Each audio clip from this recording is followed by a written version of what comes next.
Charles Brandon married King Henry VIII's sister in Paris without permission. This stealthy act violated the highest treason law of England. A man convicted of this offense would have his intestines pulled out and his body chopped into 4 pieces by the executioner. This recklessness placed his head right next to the king's axe. King Henry VIII went mad and intended to push him to the execution ground as an example. Charles Brandon only escaped death by agreeing to pay a fine of £24,000. This immense sum turned him into a debtor who had to work for the court. He spent the rest of his life sentencing others to pay off this blood debt. Late 15th century England was a brutal and volatile place following the Wars of the Roses.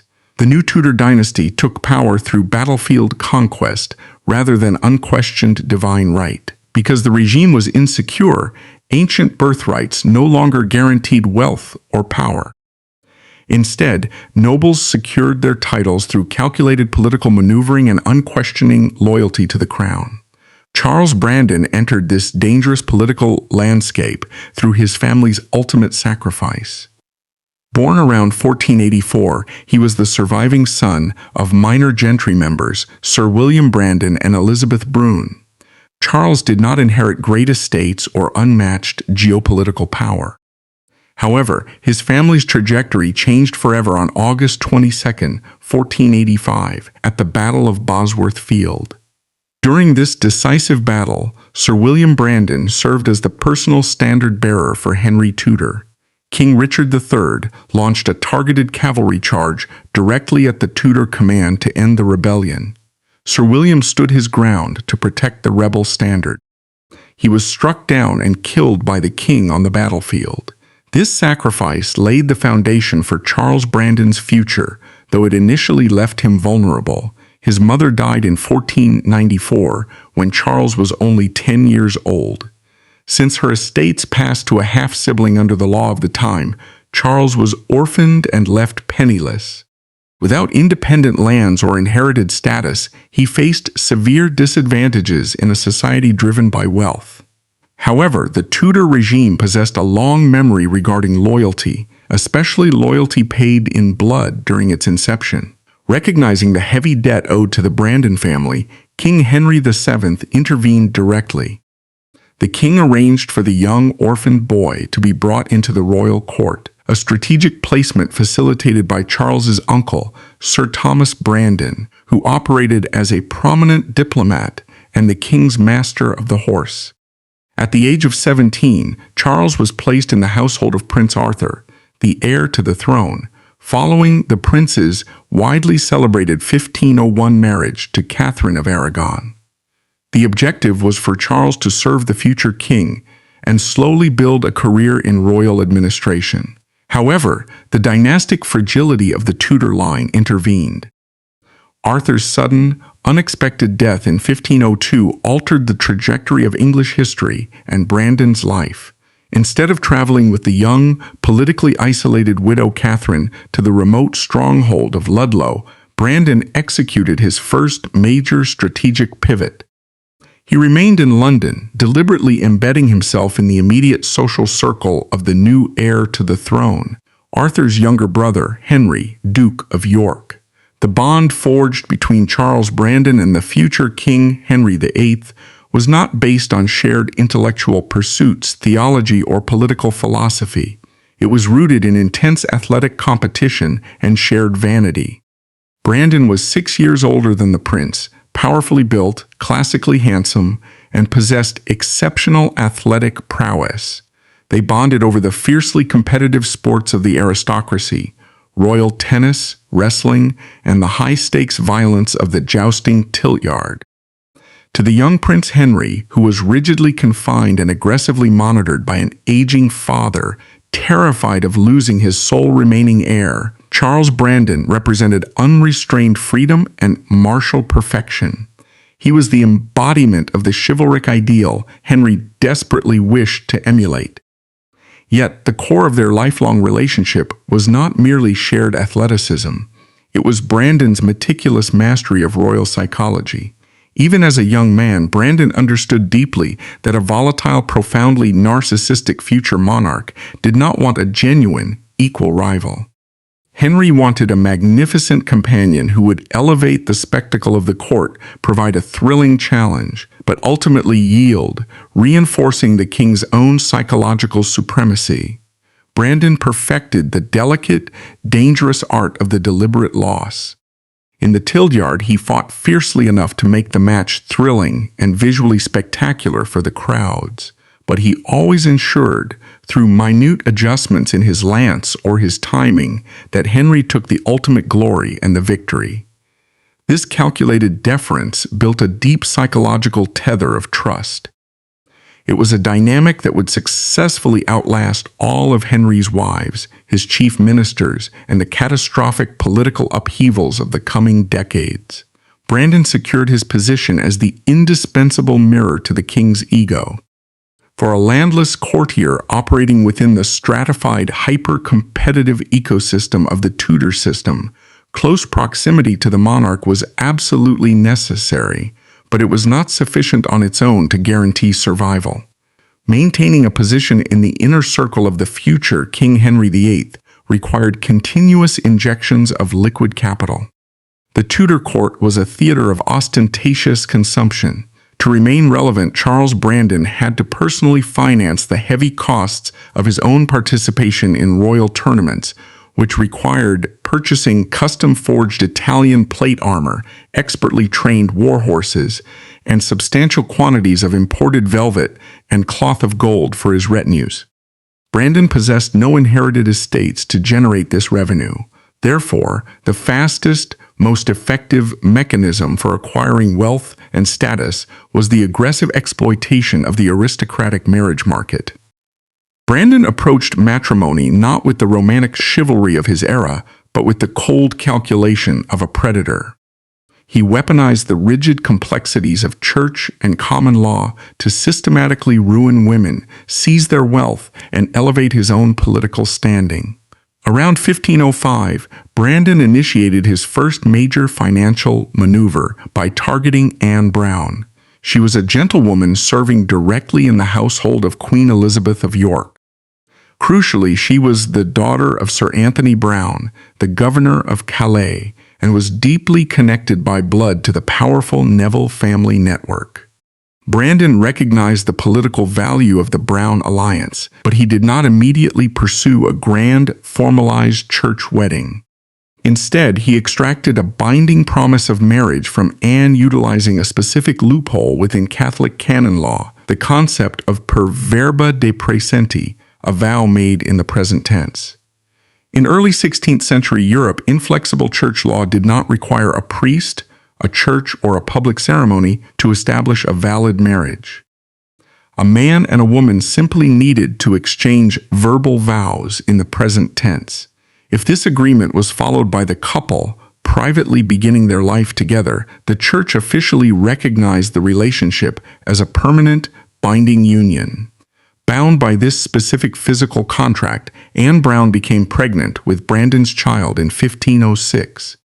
In Tudor society, the pregnancy of an unmarried gentlewoman was a catastrophic event that resulted in immediate social annihilation and permanent exile from the royal court. However, the moment a far more lucrative financial prospect materialized, Charles Brandon abandoned the pregnant Anne.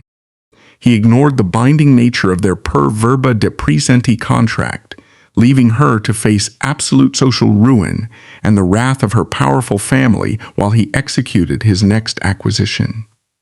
Brandon's subsequent target represented a pragmatic pivot designed to secure immediate liquid capital. He directed his focus toward Margaret Neville, the widow of Sir John Mortimer. Margaret was significantly older than Brandon, lacking the political future of Anne Brown, but she possessed one undeniable advantage. She controlled highly lucrative, income-producing estates in the county of Essex. Adding a layer of calculation to this financial maneuver, Margaret Mortimer was also the aunt of the pregnant, abandoned Anne Brown. Moving with extreme speed to prevent the Brown family from intervening, Brandon married Margaret secretly in 1506. The moment the marriage was formalized, Brandon hijacked her entire fortune through the absolute power of coverture. He had no intention of managing her estates. He only wanted to strip them for cash. Moving swiftly to force the sale of her ancestral lands, he extracted roughly £1,000 in hard currency. To comprehend the magnitude of this extraction, £1,000 in 1506 was an astronomical sum, equivalent to decades of income for a minor gentleman. Brandon immediately utilized this stolen fortune to clear his mounting personal debts and to purchase the expensive armor, weaponry, and textile trappings required to maintain his direct proximity to Henry VIII in the royal tilt yards. Margaret Mortimer's inheritance literally financed Brandon's visual equality with the future King of England. Once the liquid capital was drained and spent on his own advancement, the older Margaret Mortimer ceased to be a financial asset and rapidly became a political liability. To discard her permanently while retaining the £1,000 he had extracted, Brandon turned to the Archdeaconry Court of London.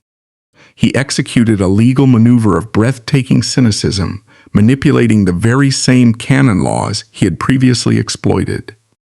Brandon formally petitioned the ecclesiastical court for a total annulment of his marriage to Margaret.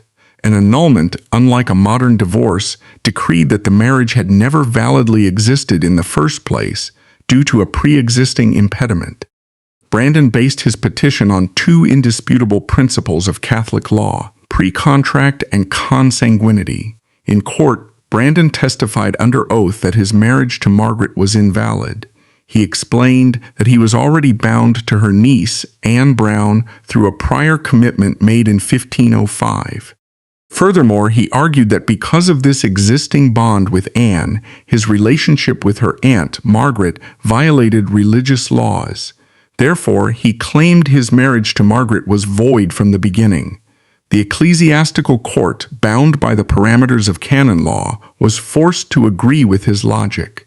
In 1507, the court officially granted the annulment. Charles Brandon walked away free. He successfully stripped Margaret Mortimer of her marital status, her social dignity, and her wealth.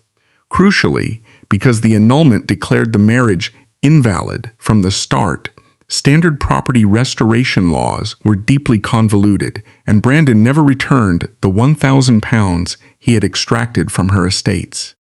Margaret spent the remainder of her life in impoverished obscurity, launching desperate, unsuccessful legal battles over the following decades to reclaim her stolen lands from the rising courtier.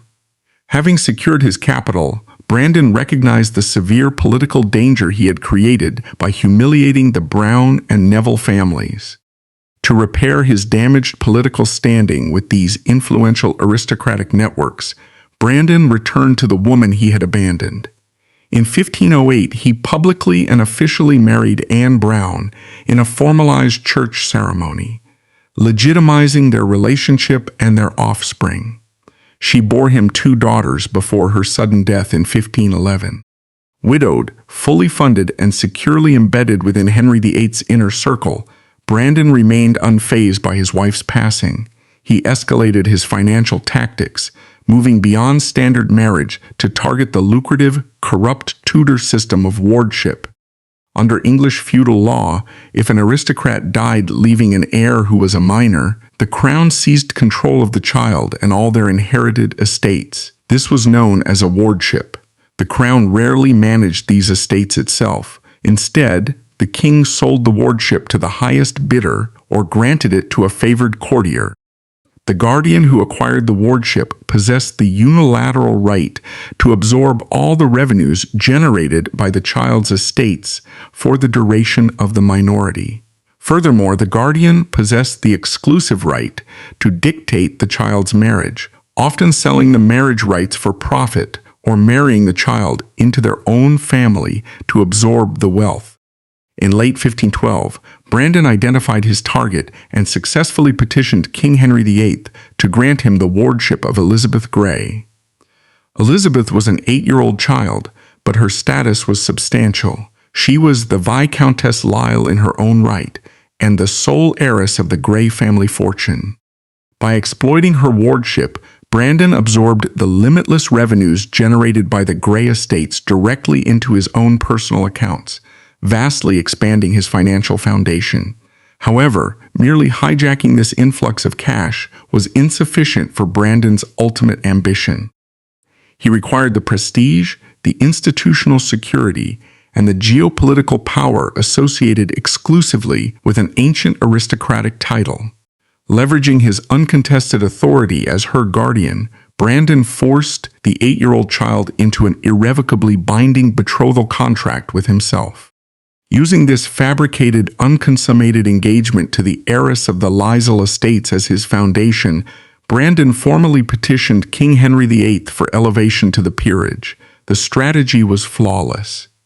On May 15, 1513, utilizing the betrothal as justification, Henry VIII officially elevated Charles Brandon to the high nobility, creating him the Viscount Lisle. The landless orphan whose father died in the mud of Bosworth was now a lord of the realm, possessing a seat in the House of Lords and unchallenged parity with the ancient aristocracy. 2 years later, however, the geopolitical landscape of Europe shifted violently, presenting Brandon with an opportunity of unimaginable magnitude, the chance to marry the king's own sister. Recognizing that an 8-year-old ward was an obstacle to a royal marriage, Brandon casually dissolved his betrothal contract with the child. He formally returned the direct custody of Elizabeth Grey to the crown, abandoning her completely. Yet, demonstrating the unyielding audacity that defined his survival, Brandon stubbornly and successfully refused to surrender the title he had extracted through her. He retained the Lisle privileges, the political influence, and the rank, utilizing the child entirely as a stepping stone. Elizabeth Grey later died in her early teens, never having married, her brief life manipulated and discarded to facilitate Charles Brandon's political ascent. He was now heavily armed, titled, and positioned to execute the most dangerous gamble of the Tudor era. The elevation of Charles Brandon to Viscount Lisle in 1513 secured his parity with the English nobility, but his defining political test and the primary crisis of his existence materialized abruptly in the winter of 1515. This event was not orchestrated by Brandon. It was triggered by a rapid dynastic failure within the French monarchy that destabilized the geopolitical balance of Western Europe.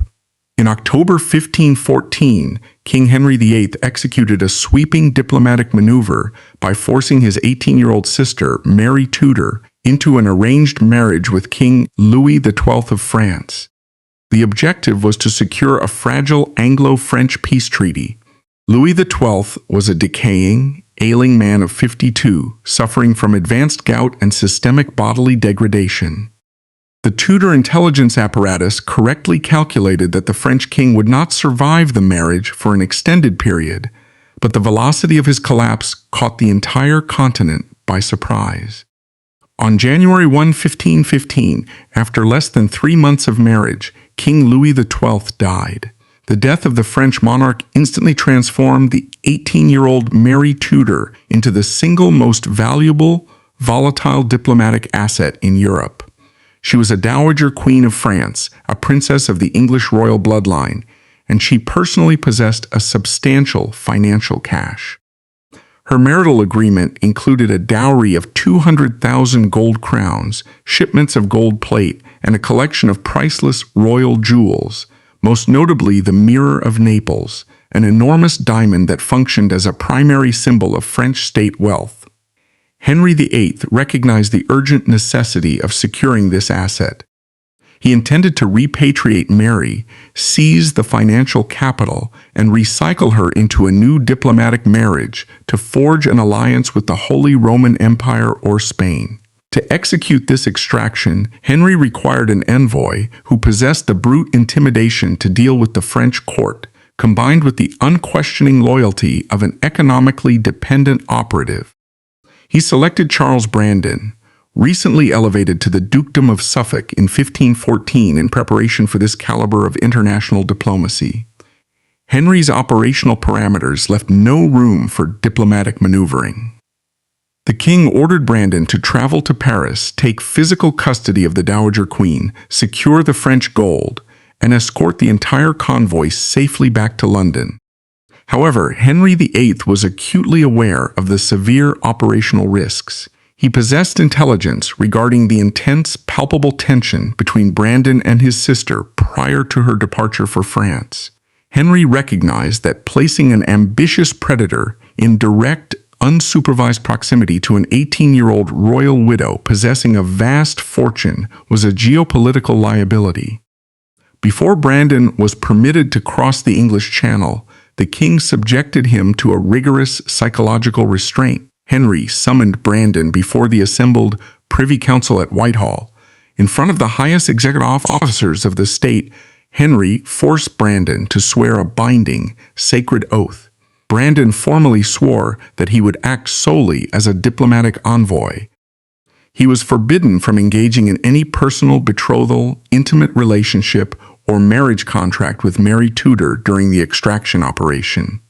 Upon arriving in Paris in late January 1515, Brandon walked into a high-stakes, engineered geopolitical vice. The new French monarch, King Francis I, was a brilliant, aggressive 20-year-old strategist who recognized the precise threat posed by Mary's return to England. Francis was desperate to prevent Henry VIII from utilizing Mary to forge an anti-French military alliance. Francis possessed two strategic objectives: permanently neutralize Mary Tudor as a diplomatic weapon on the European marriage market, and ensure that her 200,000 crown dowry and the royal jewels remained secured within French borders. To achieve this, Francis initiated a campaign of intense psychological warfare. The French king bypassed Brandon's diplomatic credentials and engaged Mary Tudor directly. He subjected her to intense pressure, isolating her in the Palais des Tournelles. Francis informed Mary that her brother intended to trade her to another aging European monarch, specifically suggesting King Charles of Castile or the Holy Roman Emperor Maximilian. Simultaneously, Francis deployed his intelligence network to pressure Brandon. He cornered the English envoy and signaled that the French crown would implicitly support and provide security for a covert marriage between Brandon and Mary.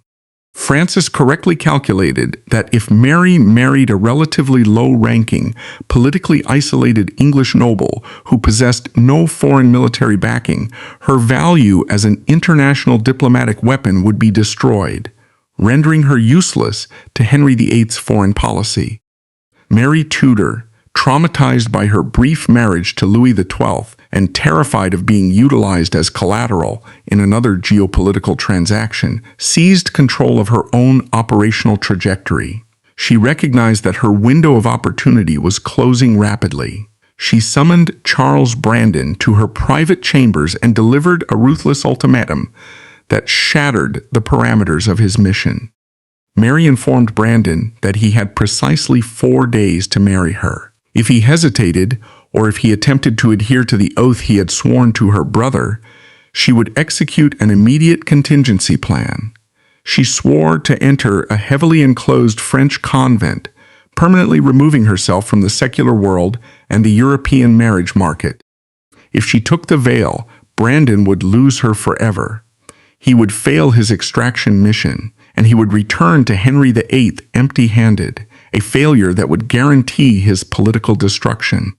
Caught between the orchestrated maneuvering of the French king, the non-negotiable pressure of Mary's ultimatum, and his own ingrained ambition to elevate his bloodline by absorbing royal status, Brandon's resolve collapsed. He systematically abandoned the sacred oath he had sworn before the Privy Council.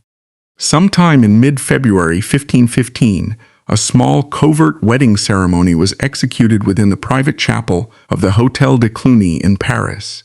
The ceremony was witnessed by a select group of French operatives and protected by the sovereign authority of King Francis I.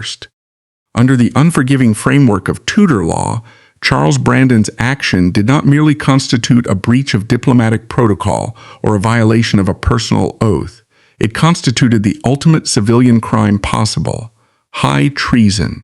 to marry a direct member of the royal family, specifically a female possessing a viable line of succession to the English throne, without the documented royal assent of the reigning monarch, was classified as an act of supreme political rebellion.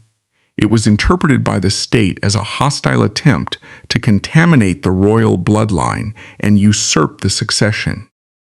The mandatory punishment for a male convicted of this specific treason was total bodily and administrative eradication. Brandon faced the inescapable certainty of being hanged, drawn, and quartered in a public square, followed immediately by the complete attainder of his bloodline, the corruption of his identity, and the seizure of all familial property by the crown. The transmission of this intelligence back to London triggered an explosive crisis within the English government. King Henry VIII was consumed by a violent, unyielding rage. The marriage was a public psychological humiliation.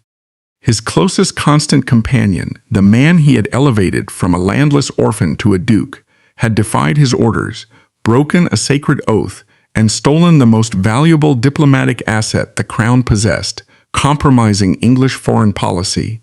Within the factionalized chambers of the Privy Council, the reaction was swift and lethal. The conservative aristocratic faction, spearheaded by Thomas Howard, 3rd Duke of Norfolk, mobilized to demand Brandon's execution. Norfolk, representing the ancient nobility, harbored a visceral hatred for Brandon. He viewed the Duke of Suffolk as an arrogant upstart who had poisoned the king's inner circle. Norfolk petitioned the king, demanding that the state arrest Brandon the second he set foot on English soil, transport him to the Tower of London, and execute him without trial. Brandon's life was saved during this critical window not by royal mercy, but by the cold political pragmatism of the Lord Chancellor, Thomas Wolsey. Wolsey, the administrative architect of the Tudor state, did not care for Charles Brandon on a personal level. However, Wolsey was engaged in a vicious factional war against the Duke of Norfolk and the old aristocracy. Wolsey operated with calculation. He desperately needed a powerful counterweight within the Privy Council to suppress Norfolk's influence. Wolsey recognized that if Brandon was executed, Norfolk's faction would achieve total dominance over the king. Therefore, Brandon had to be kept alive, but he had to be permanently neutralized and subjugated. Operating through encrypted diplomatic channels, Wolsey sent urgent instructions directly to Brandon in Paris. He outlined the precise parameters of survival. Wolsey directed Brandon to draft letters of the most abject psychological submission to the king. Brandon was ordered to beg for his life, acknowledge his treason without reservation, and offer the king total financial surrender. Manipulated by Wolsey's counsel and motivated by the prospect of an influx of gold, Henry VIII made his choice. He agreed to spare Brandon from the executioner's block. However, the cost of his survival was a draconian financial contract that permanently bound both Charles Brandon and Mary Tudor in heavy economic chains, effectively rendering them indentured servants to the crown. The king and Wolsey executed a systematic stripping of the couple's assets. Mary Tudor was forced to surrender all the gold plate, the heavy bullion, and the priceless royal jewels she had acquired in France. This included the Mirror of Naples. The seizure of this specific diamond sparked a furious diplomatic crisis with Francis I, who argued that the jewel belonged exclusively to the French state, not to the Dowager Queen. Henry VIII ignored the French protests, absorbed the jewel into his own treasury, and transferred the diplomatic fallout directly onto Brandon. Furthermore, to guarantee perpetual compliance, the crown saddled Charles Brandon with a crippling financial debt. The state auditors calculated the total of the 200,000 crown dowry that Francis I refused to return to England, alongside the costs of the initial marriage embassy. They transferred this entire financial deficit directly onto Brandon's personal accounts. Brandon was issued a formal state debt of £24,000. To comprehend the magnitude of this extortion, it must be contextualized within the Tudor economy. In 1515, a successful, wealthy nobleman managing extensive estates might generate an annual gross income of £2,000 to £3,000. A debt of £24,000 was functionally unpayable. It was a permanent financial burden designed to enforce his absolute compliance.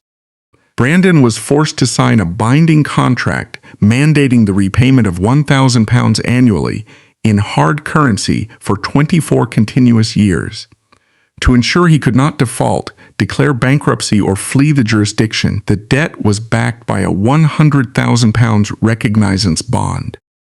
If Brandon missed a single scheduled payment, or if he ever defied the king's political directives again, the crown possessed the uncontested right to call in the £100,000 bond, a move that would trigger the immediate confiscation of every single acre of land, every manor, and every asset Brandon possessed, reducing him to complete ruin. This financial execution achieved Wolsey and Henry's ultimate strategic objective, the total eradication of Charles Brandon's political independence. The imposition of the unpayable £24,000 state debt, backed by the lethal £100,000 recognizance bond, meant he was no longer a charismatic courtier relying on volatile royal favor. He was now an economic hostage and an indentured asset of the Tudor state. From 1515 onward, the Duke of Suffolk existed entirely on a financial razor's edge. To maintain his head, service his scheduled payments, and protect his surviving estates from immediate confiscation, Brandon had no alternative but to demonstrate unwavering utility to the crown. He was systematically reprogrammed to function as the unquestioning instrument of royal terror. When the king required the execution of deeply unpopular, legally dubious, or intensely violent domestic policies, he deployed Brandon. Unlike the administrative architects of the state, such as Thomas Wolsey or Thomas Cromwell, who operated through bloodless legal briefs and complex parliamentary maneuvers, Brandon operated strictly through brute physical intimidation. His new mandate as the crown's primary enforcer manifested directly in 4 distinct, ruthless political campaigns. Chillingly, the first 2 operations were directed specifically against the Queens of England. The first major deployment of Brandon as the king's enforcer occurred in the winter of 1533, targeting Queen Catherine of Aragon. This specific operation highlights the chilling pragmatism of Charles Brandon and his lack of interpersonal loyalty. 18 years prior, when Brandon had committed high treason by secretly marrying Mary Tudor in Paris, Catherine of Aragon had personally intervened on his behalf. She had gone to her knees before Henry VIII, utilizing her immense influence as a popular queen and a Spanish princess to beg for Brandon's life. However, by 1533, the geopolitical and domestic landscape had shifted. Henry VIII, desperate for a male heir and infatuated with Anne Boleyn, had executed the break with Rome, severed England from papal authority, and unilaterally annulled his marriage to Catherine. Catherine adamantly refused to accept the annulment, maintaining that she was the only legitimate Queen of England and the true wife of the king. Henry required Catherine to be physically isolated, psychologically broken, and stripped of her royal household. He selected Charles Brandon to execute this mission. Brandon aligned with supreme power, ignoring the life debt he owed the queen. In December 1533, acting on direct royal orders, Brandon mobilized a heavily armed military force and rode to Bucton Palace in Huntingdonshire, where Catherine was currently confined. His operational directives were to coerce her into accepting the degraded title of Dowager Princess of Wales and to dismantle her remaining political infrastructure. Upon Brandon's arrival, Catherine recognized the threat and locked herself within her private bedchamber in an act of defiance, refusing to grant the Duke an audience. Brandon did not hesitate, nor did he respect the sanctuary of her royal apartments. With cold military precision, he ordered his soldiers to utilize brute force to smash the heavy wooden doors of her chambers down. Once inside, Brandon executed a systematic degradation of her royal status. He He directed his men to physically strip the royal canopy of state from above her head and remove all heraldic insignia indicating her status as queen. He then initiated a purge of her household. He lined up her servants and attendants, demanding that they swear binding oaths acknowledging Catherine only as the Dowager Princess of Wales. Any attendant, particularly the fiercely loyal Spanish personnel who had accompanied her since her arrival in England, who refused to swear the oath, was instantly dismissed. Brandon ordered them banished out of the palace and cast directly into the freezing winter countryside without provisions or transportation. Following the dismantling of her household, Brandon oversaw Catherine's forced relocation to Kimbolton Castle. This specific fortress was not chosen for its comfort or security. It was a damp, decaying, unsanitary structure surrounded by marshland. The relocation was a calculated strategy explicitly designed by the Crown to accelerate the physical demise of a stubborn, aging woman by exposing her to harsh environmental conditions. Brandon executed the transfer flawlessly, demonstrating to the king that his loyalty to the crown superseded any prior alliances or basic human mercy. Brandon's loyalty to factional alliances was exceptionally fluid, dictated entirely by proximity to the king's immediate favor. During the late 1520s and early 1530s, Brandon had actively allied himself with the rising Boleyn faction, utilizing their influence to help orchestrate the political downfall of his former savior, Lord Chancellor Thomas Wolsey. However, Brandon's allegiance to Anne Boleyn evaporated with lethal speed the exact moment her dynastic utility to the king failed. By the spring of 1536, Queen Anne Boleyn had failed to produce the required male heir, delivering a daughter and suffering multiple miscarriages. Henry VIII, increasingly paranoid, desperate for a male successor, and now infatuated with Jane Seymour, directed his new chief minister, Thomas Cromwell, to engineer Anne's permanent removal. Cromwell constructed a sprawling, entirely fabricated case against the Queen, charging her with high treason, adultery with multiple courtiers, and incest with her own brother, George Boleyn.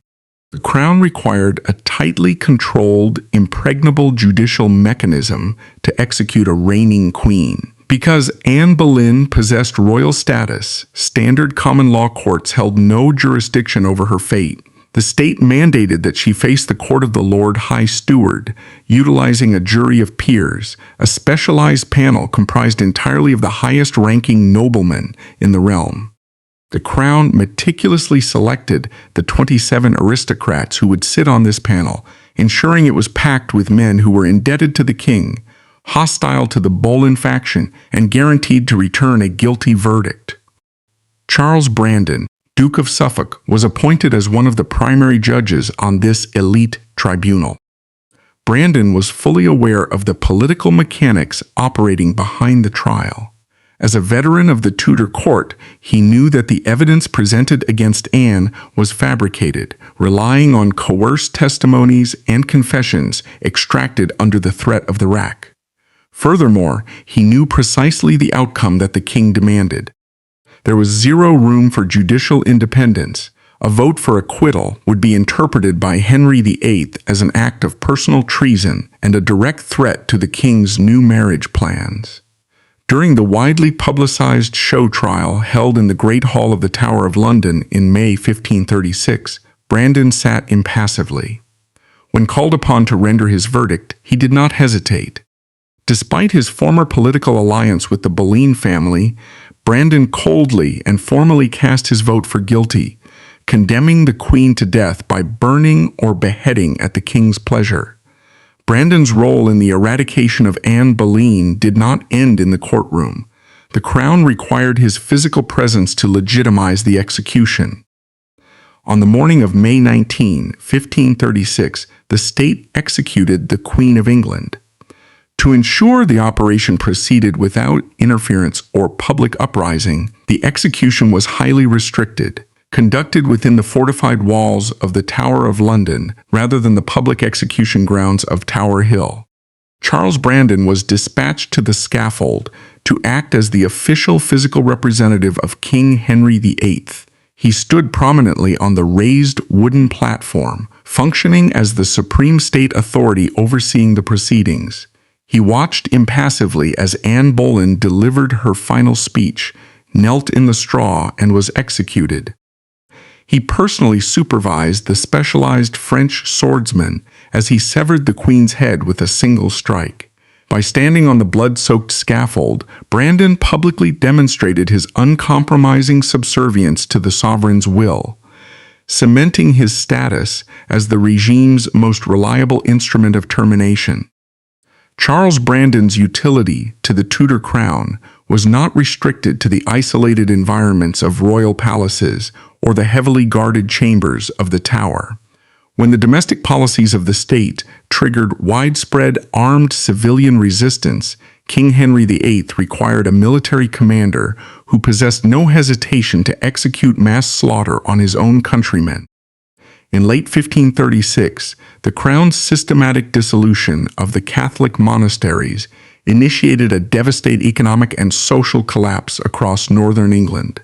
The monasteries functioned as the primary centers of localized charity, medical care, and employment. Their destruction triggered the Pilgrimage of Grace, a vast, meticulously organized armed insurrection comprised of tens of thousands of commoners, dispossessed clergy, and sympathetic northern gentry. This rebellion represented the single greatest domestic military threat to the reign of Henry VIII. The king appointed Charles Brandon as the supreme military commander to crush the uprising. Brandon marched a heavily armed royal force into Lincolnshire, the epicenter of the initial revolt. Upon arrival, he did not engage in diplomacy or attempt to negotiate a peaceful dispersal. He immediately imposed martial law across the region. Under Brandon's direct command, the royal military suspended all common law rights and civilian protections. He established efficient drumhead military courts that denied suspected rebels any right to counsel, defense, or appeal. Brandon utilized blunt psychological terror to break the civilian resolve. He ordered the mass hangings of local priests, guild members, and rebel leaders directly in the primary market squares of Louth and Horncastle. He commanded his officers to leave the corpses suspended on the gibbets to rot for weeks, deliberately engineering a visceral, inescapable warning to the surviving peasantry.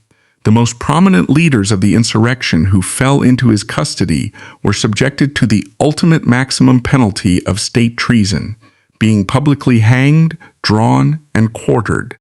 Brandon's clinical application of military terror successfully broke the logistical and psychological spine of the Lincolnshire uprising, securing the northern territories for the crown. Brandon's final major act of political orchestration occurred 4 years later in 1540, targeting the administrative architect of the English Reformation, Lord Privy Seal Thomas Cromwell. As a representative of the established martial aristocracy, Brandon harbored a deep resentment toward Cromwell's exceptionally low birth and his centralized administrative authority. Cromwell had effectively monopolized the king's favor, operating as the undisputed master of the Tudor bureaucracy. However, in the spring of 1540, Cromwell committed a catastrophic geopolitical and personal error. He orchestrated King Henry VIII's unwanted, politically disastrous marriage to the German princess Anne of Cleves. The king found his new bride physically repulsive, and the political alliance rapidly became a massive diplomatic liability. Brandon recognized this catastrophic failure as the perfect operational window to destroy his rival. He formed a secretive political alliance with his former enemy, the conservative Thomas Howard, Duke of Norfolk, and the ruthless Bishop Stephen Gardiner. On June 10, 1540, during a heavily scheduled meeting of the Privy Council at Westminster, the conservative faction executed their trap. As Cromwell sat at the council table, Thomas Howard, Duke of Norfolk, directly initiated the assault by lunging across the table and violently tearing the prestigious St. George medal from Cromwell's neck. Standing immediately at Norfolk's side, Brandon formally charged the chief minister with high treason and heresy on behalf of the king, systematically stripping him of his remaining honors. Brandon and his allies recognized a severe legal vulnerability in their operation. Thomas Cromwell possessed a formidable, brilliant legal intellect. If granted a public trial, Cromwell could effectively dismantle their fabricated charges and potentially turn the king's wrath back onto the conservative faction. To permanently neutralize this threat, Brandon aggressively utilized the legislative machinery of Parliament. He pushed an Act of Attainder directly through the House of Lords. This specific mechanism allowed the state to declare a citizen guilty of treason by parliamentary decree, entirely bypassing the requirement for a formal trial, evidence, or defense. Stripped of his right to speak in open court, Thomas Cromwell was beheaded on Tower Hill on July 28, 1540. By orchestrating this assassination, Charles Brandon successfully eliminated the supreme architect of the Tudor bureaucracy, completely re-establishing the operational dominance of the old nobility within the king's inner circle. Yet, Charles Brandon's most disturbing calculated act of exploitation was not directed at political rivals or peasant rebellions. It was reserved for his own immediate family, executing a ruthless financial maneuver in the turbulent year of 1533.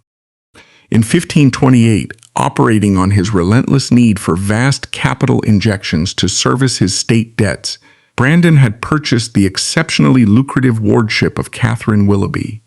She was the exceptionally wealthy, 9-year-old sole heiress of the 11th Baron Willoughby de Eresby and the Spanish aristocrat Maria de Salinas. Catherine controlled Grimsthorpe Castle and tens of thousands of acres of profitable agricultural land across Lincolnshire. Brandon's explicit, long-term financial strategy was to raise the girl within his own household and subsequently force her to marry his legitimate male heir, Henry Brandon, Earl of Lincoln. This union would absorb the vast Willoughby financial empire directly into the Brandon bloodline. On June 25, 1533, Mary Tudor, the Dowager Queen of France and Brandon's royal wife, died after years of failing health at the age of 37. Charles Brandon was 49, newly widowed, and still heavily leveraged by his massive £24,000 debt to the crown. As he reviewed his financial architecture, Brandon recognized a fatal flaw in his long-term planning. If his young son married Catherine Willoughby, the direct immediate control of those estate revenues would bypass him and belong exclusively to the next generation. Brandon would lack the financial control he desperately required to maintain his own power. Driven by cold financial pragmatism, Brandon took devastating domestic action. On September 7, 1533, less than 6 weeks after the death of the king's sister, Brandon officially dissolved the formal betrothal between Catherine Willoughby and his own son. He then leveraged his unassailable authority as her guardian and forced the 14-year-old Catherine to marry him instead. This was a child who had been raised in his own home since she was 9, who had looked to the late Mary Tudor as a primary maternal figure, now forced into the marital bed of a man 35 years her senior. This act of domestic hijacking shocked even the cynical factions of the Tudor court. The maneuver secured Brandon immediate unilateral control over the Willoughby financial empire, permanently saving him from any threat of economic ruin. The collateral damage of this financial acquisition, however, was his own son. Stripped of his betrothed, his future aristocratic title, his financial independence, and completely humiliated by his own father, young Henry Brandon fell into a rapid, severe bodily decline. He died just months later in March 1534, barely 11 years old.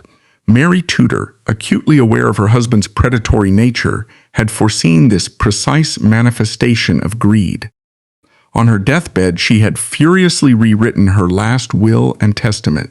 She explicitly bypassed Charles Brandon, leaving all her personal royal jewels, embroidered gowns, and remaining financial assets directly to her ladies-in-waiting and her daughters, ensuring that her husband could not extract a single ounce of profit from her corpse. Through decades of calculated betrayal, lethal military violence, forced marriages, and the clinical destruction of those around him, Charles Brandon successfully preserved his existence while forging an empire of appropriated wealth.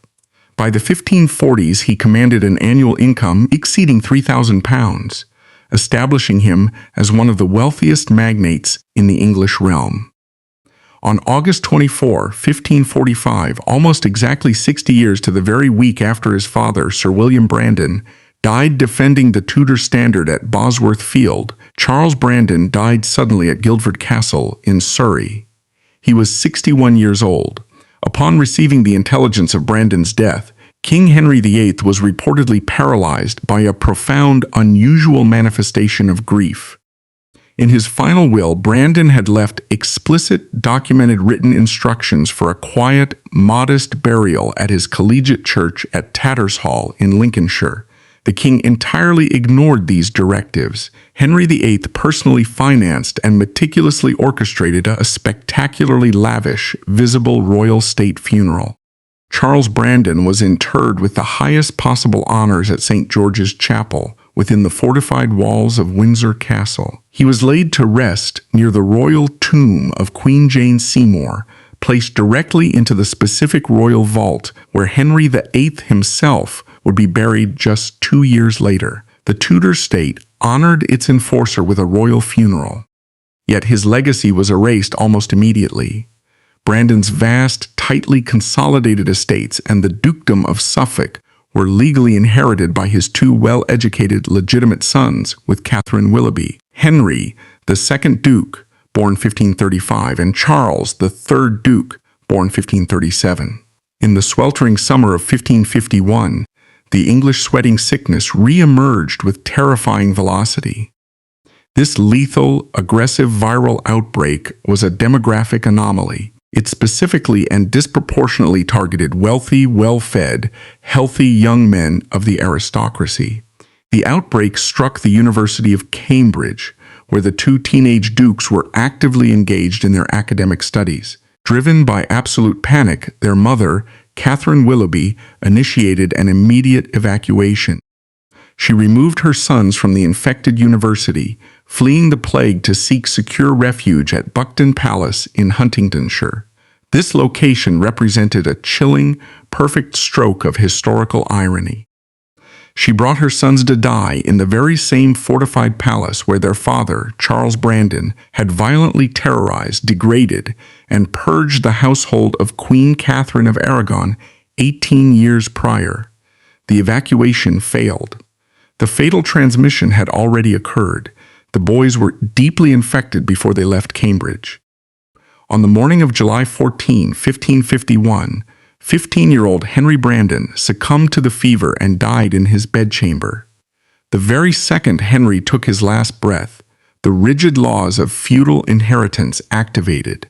The title and the entirety of the vast estates instantly transferred to his 14-year-old brother, Charles, who was lying in the adjacent room suffering from the very same symptoms. Charles Brandon legally held the title of the third Duke of Suffolk for less than an hour before he, too, succumbed to the virus and died. In the space of half an hour, the direct male line of Charles Brandon was permanently extinguished. The Dukedom of Suffolk was instantly reclaimed by the Crown. The monopolized wealth he had spent a lifetime accumulating through perjury, the exploitation of minors, and the blood of executed queens was shattered, legally divided, and scattered to distant minor heirs. Charles Brandon did not survive the most lethal court in Europe through intellectual brilliance or inherent righteousness. He survived through terrifying self-preservation. He built his empire by abandoning the vulnerable, evicting queens, and sending colleagues to the executioner's block. In the dark, paranoid final years of Henry's reign, Brandon stood alone as the last living testament to the king's golden youth. His life stands as a cold historical truth. In the court of a tyrant, survival rarely belongs to the innocent. It belongs exclusively to the man willing to hold the axe.